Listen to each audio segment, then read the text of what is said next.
Welcome to the Living Ageless and Bold podcast. Each episode, I bring you amazing women who inspire, educate, and share their experiences and journeys along the way.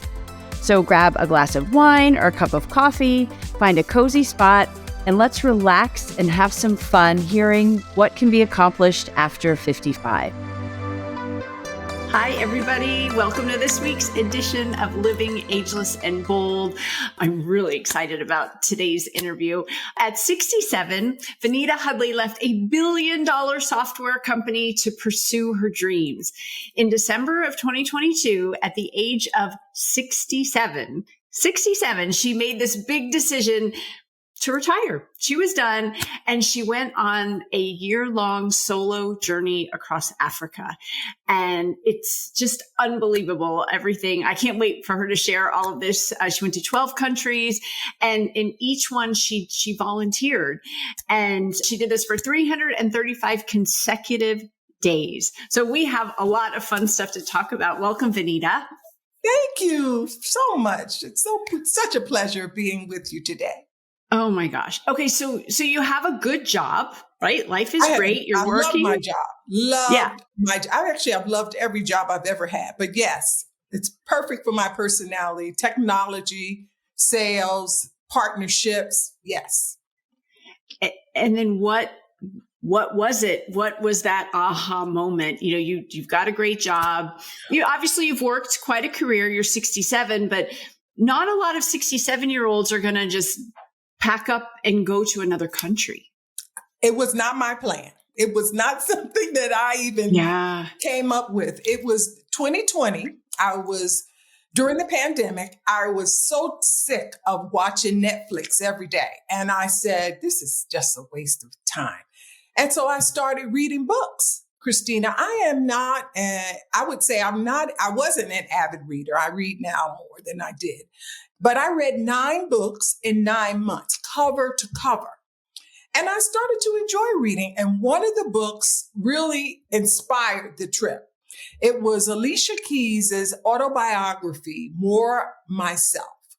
And she talked about a lot of things. But what really resonated with me was that early in her career, she was being pulled at the top of her game, and she wanted to stay in classical music. But people were telling her to do R&B and do all these other things. And Prince actually told her to do you. So she left everything, left the appointments, didn't tell anybody, and left with just one bodyguard and went to Africa, I think for 3 months, or maybe it was 2 months, by herself. And from that, she came back very clear on what it was she was going to do for her career. And the rest is history for her. And so as I sat there contemplating what I read, truly, the Holy Spirit said to me, that's what I want you to do, Venida. I want you to retire, go to Africa for a year and volunteer. And I'm like, you got to be kidding. I'm not even the girl that likes to have dinner by herself. But, and I didn't think about it for a while, but I kept getting these confirmations. One, I would get up every morning to watch CBS Morning News. And there was Deborah Patta, the CBS African journalist, doing a story about Kenya and this 23-year-old biologist who was sick of the U.S. dumping plastic in their river in Kenya. So much so you could walk on the river. And so she created a company, Ginger Makers, that takes plastic waste and makes bricks. And I said to myself, well, if I ever do go to Africa, that would be one of the first places I'd like to volunteer. Immediately, the Holy Spirit said, call her. I'm like, call who? Call the journalist? You can't call the journalist. But I was obedient and so I DM'd Deborah Patta. Do you know 3 days later, she responded? She agreed to do a Zoom call. By that time, I did have a map. My girlfriend, who's married to a Nigerian, said, you've got to get a map and he'll create it for you. I had the map. She looked at the map, said, don't go to Nigeria. Don't go to DRC. It's an election year. Add Madagascar. And when you get to Ghana, you can stay with me. I hung up the phone and I was like, okay, God, clearly this doesn't happen. And so I resolved, I accepted the assignment. And then for 2 years, I planned the trip. And that's how it came about. And what does planning a trip like this entail? 2 years. Because you have to think about this, you guys. You have your life here. It's not like you're going to put all your stuff in storage for 2 years. You still have to pay your bills and, you keep your place going. And I know just going on vacation for a week, who can come water the plants, who can take care of this stuff. It's definitely more than the notion. I first of all, I got up every morning at 5 a.m. to speak with somebody in Africa. When I told people I was going to do this, they gave me names. I was flooded with, I know so-and-so in Ghana. I know someone in Kenya. Called. And so I got up at 5 a.m. to speak with people and talk to them about where, what are some places that, because I wanted to focus on innovation because of my technology background.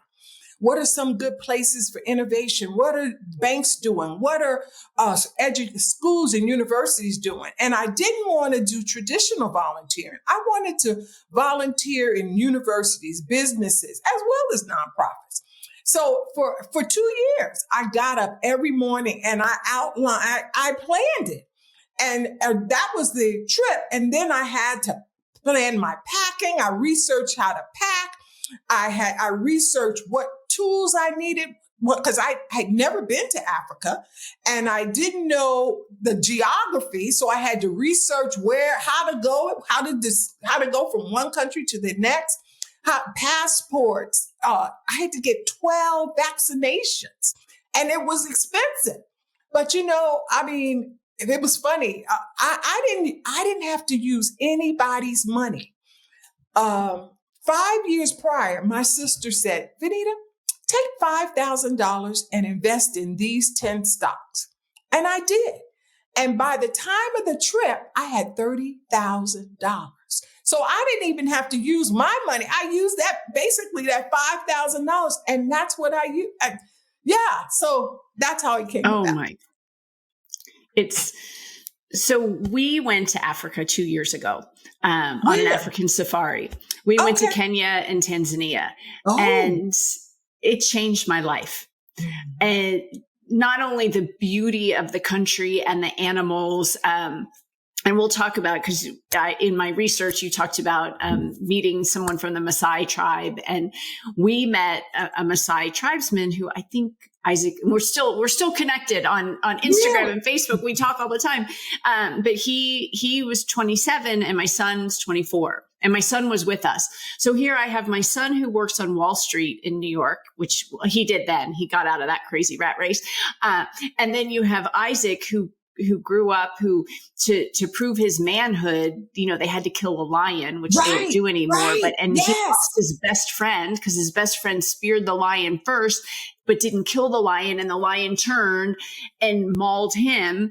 Ooh. And I was like, Isaac, he's 16 years old when all of this is happening. Yeah. So we would, every night we would sit down and I would just talk and listen to him and look at my son. And it truly, truly. And this was on a luxury safari type trip. Yeah. I can only imagine what that trip did for you as a person and a human, and because they are the kindest people. They are. Oh my gosh. Oh my goodness. So, and I have my list of all the places that you went and everything you did. So you started in Kenya. Yes. And you started with the plastics that you saw. Yes, so I did. Talk about that. Yeah. So, I started in Kenya and I went 1 month in each country, and I decided to volunteer 1 week in each country that I could. 2 countries I couldn't because they were French speaking and I don't speak French. But I chose ginger makers and I went.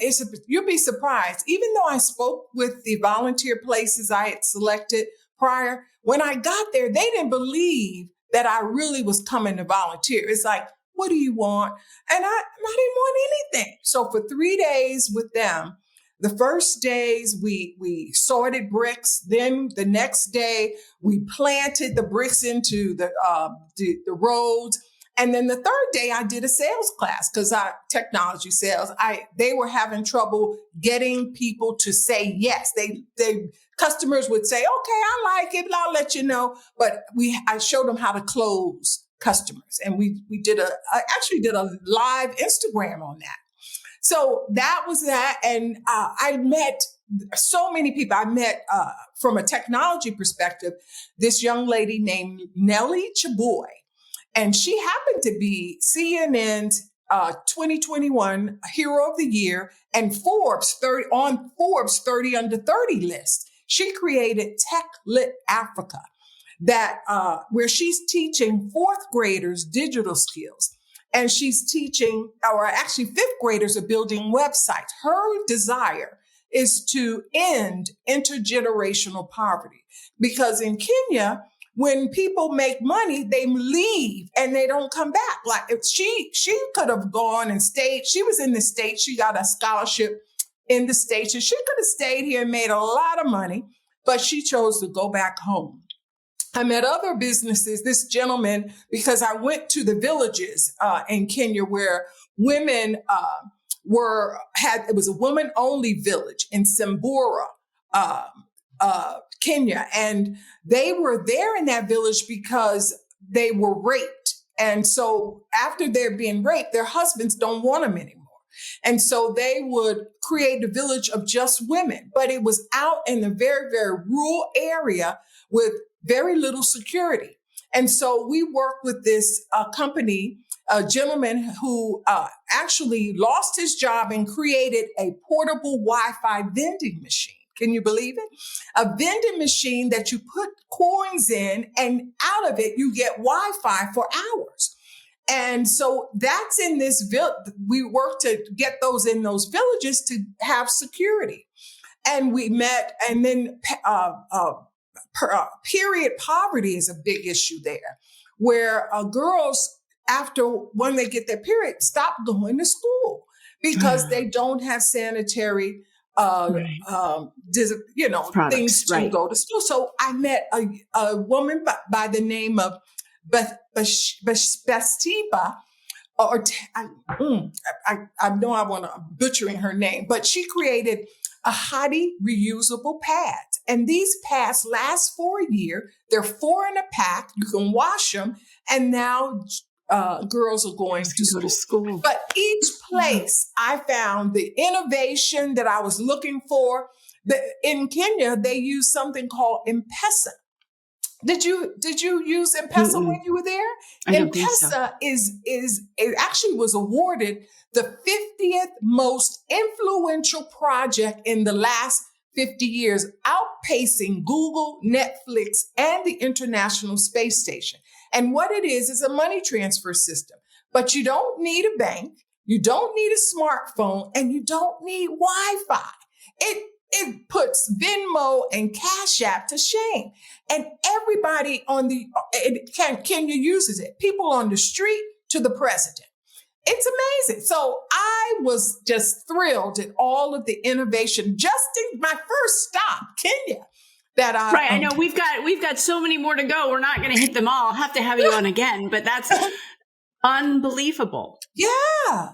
Yeah. And so what did you do the other 3 weeks? So you would go and you would volunteer, and then did you just immerse yourself in the culture? Yes. That's what I went and stayed. I stayed with, can you believe people allowed me to stay with them for a whole month in their home.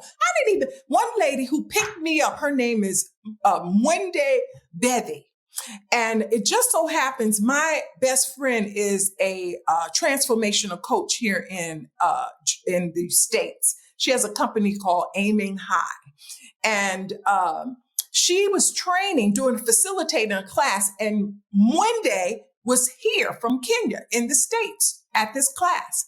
And when my friend found out that she was living in Kenya, she said, "You've got to help my friend. She thinks she can go there by herself." And so she offered to host me first it was just for a week. But then when we met, she said, "I'm going to let you stay for the whole month." I'm like, "What?" She picked me up at the airport. Yeah. So Yeah, People were everybody. so warm. Yes. I had that all over. I had in Uganda, I had a woman that I didn't know. This was a friend of a friend who purchased a apartment for me. Oh my and gosh. And a chef for the whole duration. I mean, that's how welcoming and warm the African people are. Yeah. It truly, it was unbelievable.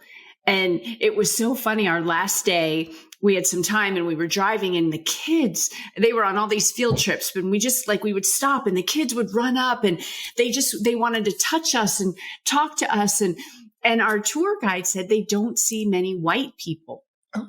And they were fascinated, and they were just, where are you from? We're in the United States. Yeah. Oh, and they just wanted to touch my hair. And oh my gosh. And they were so just inquisitive. And I fell in love with those kids. And like I said, and the gentleman from the Maasai tribe that we met, and I was only there for 2 weeks. I can't imagine a whole year.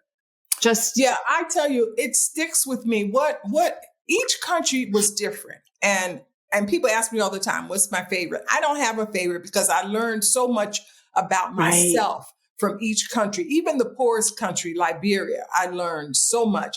But the thread that was consistent, they have a saying, Ubuntu, which means I am because you are.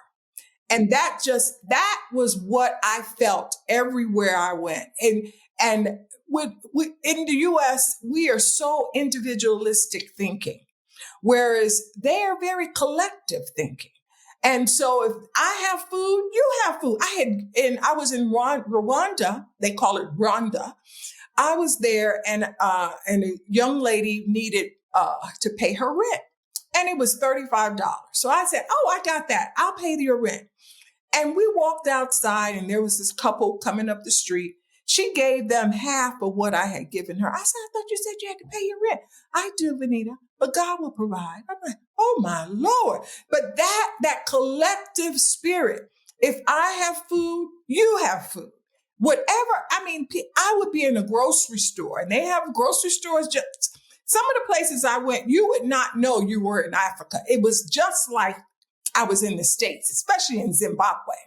But I would be in a grocery store, and I'd look for something, and I'd ask, they would stop what they were doing and come and help me find whatever. It was just amazing. I learned so much about myself.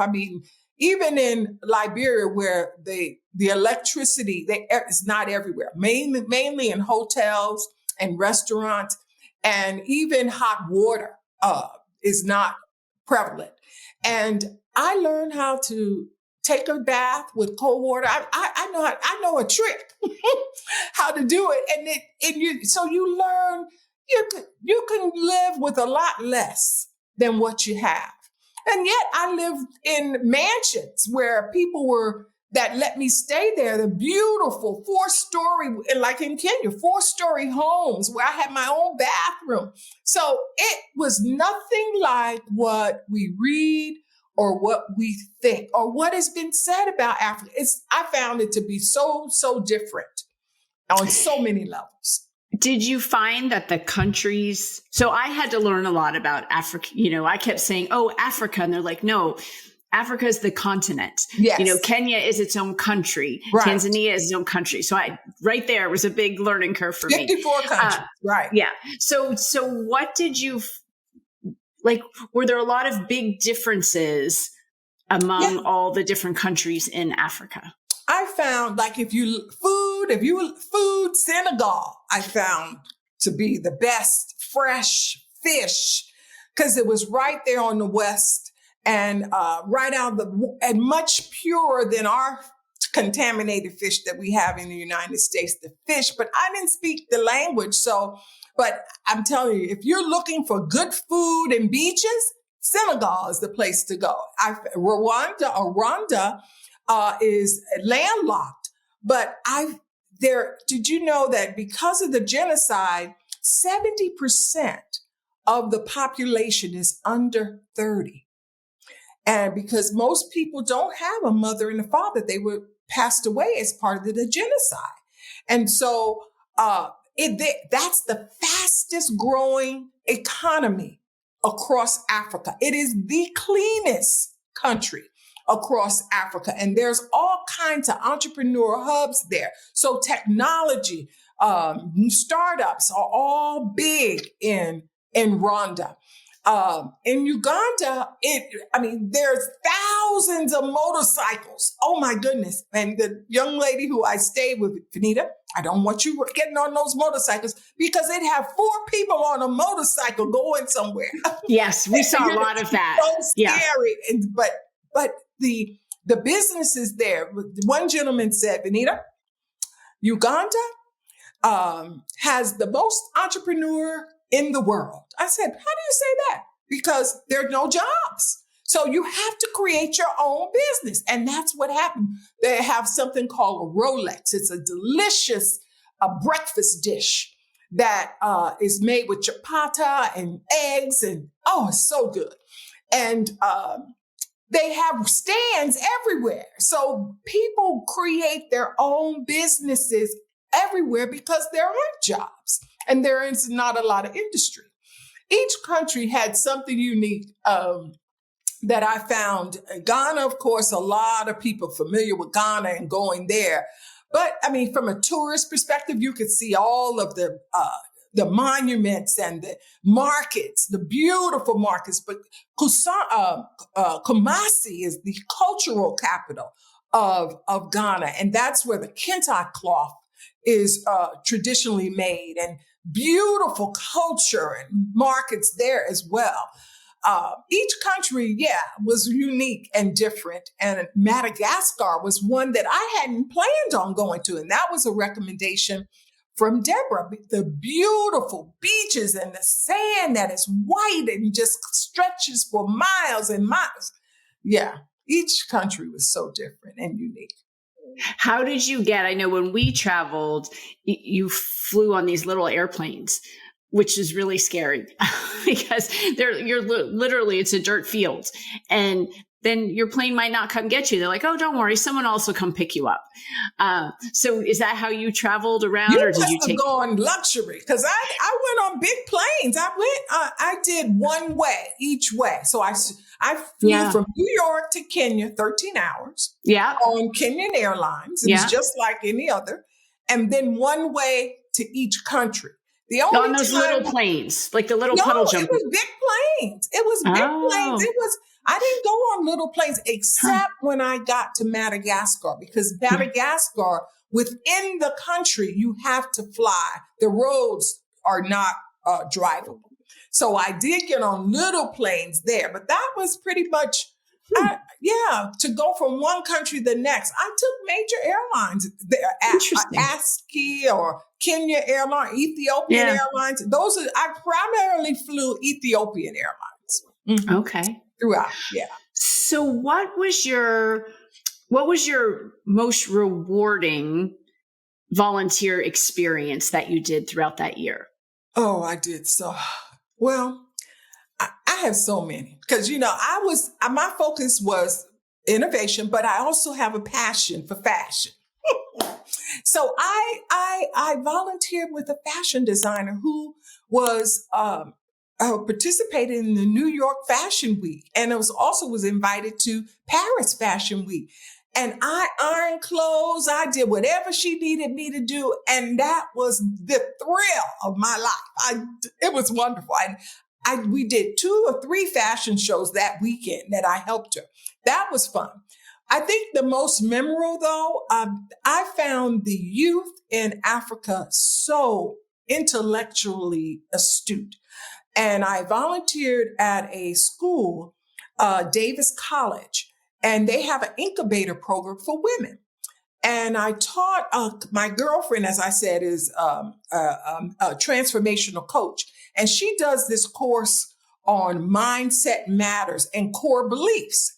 And so one of the things when I approached the people to volunteer, I didn't say, oh, I can do this, I can do that. I just asked them, what do you need? What would be helpful for you? And some things I had never done. And some things somebody wanted me to make a sign. I've never done that, but I roll up my sleeves and did it. Well, they found that they were teaching these girls all the technology, all the book smart, but inside they were not confident. So even though they knew things technically, when they got and had to talk, they felt, I don't know enough, or I'm not enough to be talking. So the confidence level was lacking. And so my friend with Aiming High does a core beliefs class. And so I facilitated that and had her on the video. And I'm telling you, that was so rewarding because the students ate that up. They were charged after that course because your mindset matters in anything you do. You can have all the intellectual capacity in the world, but if you don't believe yourself, if you don't believe in that I can do it, it won't happen. And so we did a lot of transformation during that volunteer experience. It was wonderful. In Ethiopia, I did volunteer with an orphanage. And it was an orphanage that had been, it over 75,000 kids it has helped. It's the oldest orphanage in Ethiopia. And I found that to be such a rewarding experience just because of the lady who started it, Gobina, was a very wealthy person, but her husband didn't want her. They didn't have any children, didn't want her to do it. So she left her husband and started this orphanage, and it's still going on. She passed away not too long ago. And so that was reward. Each experience really, even the taking plastic waste, can you imagine? And making bricks 5 times stronger than concrete. They're looking at how to build homes. As a matter of fact, they're going to do a movie about her. And I believe she was looking at a Nobel Peace Prize. But I'm telling you, the people I found to be so intellectually brilliant in how they think, because they don't think about what can I do to be a millionaire. They think about what can I do to employ more people? What can I do to improve the climate? What can I do to help kids? That's how it's a collective way of thinking. Yeah. So there was a calling for you to do this trip. When you came back, what is it now you're doing with that? Are you writing a book? What is it to taking that year of what you experienced and learned, and how are you paying that forward? I am writing a book, and the name of the book is going to be Blind Faith, 335 Days Across Africa. And I'm telling stories after stories about, the chef I met who created a cooking school so other kids can learn how to cook. His father wanted him to be a lawyer. He said, I don't want to do that. So I'm writing a book. Initially, it had 24,000 words, but I was told I need to have at least 80,000. So I'm really elaborating on my stories. I got plenty of stories. So yeah, I'm excited about that. Yeah, that's what I'm doing. And I hope you start a YouTube channel because when you tell the stories, there's so much passion in your voice. Yeah. Well, one of the things about me, I just want to have fun. I can tell. I don't want to do a whole lot of work. YouTube sounds like work, and I'm not up that alley. That's not for me. Well, you could just sit in front of your computer and just tell stories. Because yes. they're so passionate and animated, and wow. So what's next for you? I mean, you did that at almost 70. So well, I don't know what's next for me. I'm excited to get this book out of me. I have a beautiful coloring book that teaches 8-year-olds how to find the countries I went to on a map, learn the flags, and also the nicknames of each country.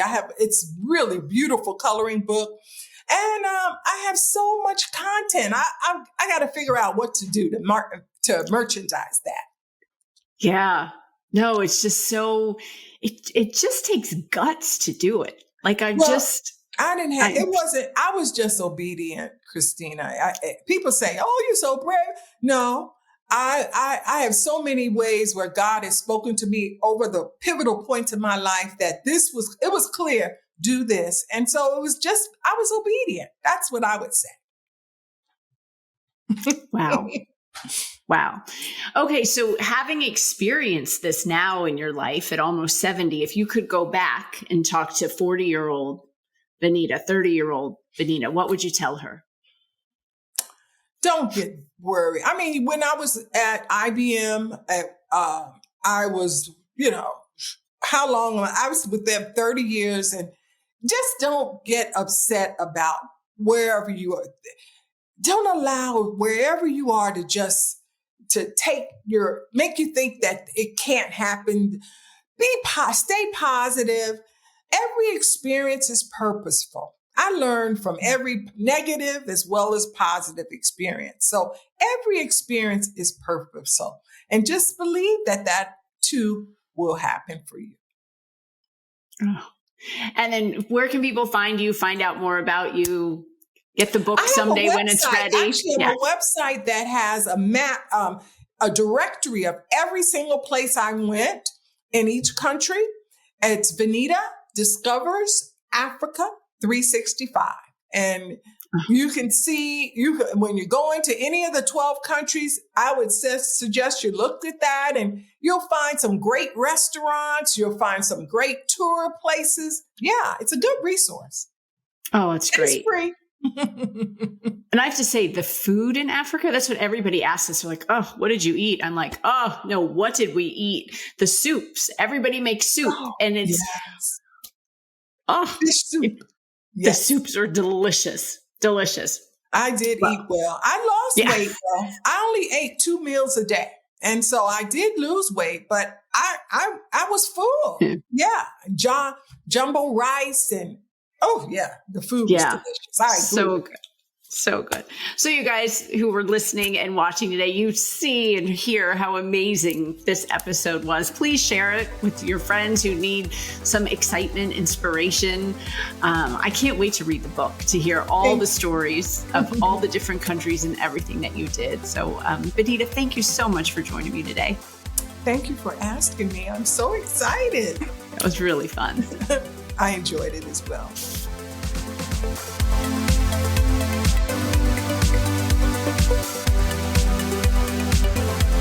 Thank you for listening or for watching this episode of Living Ageless and Bold.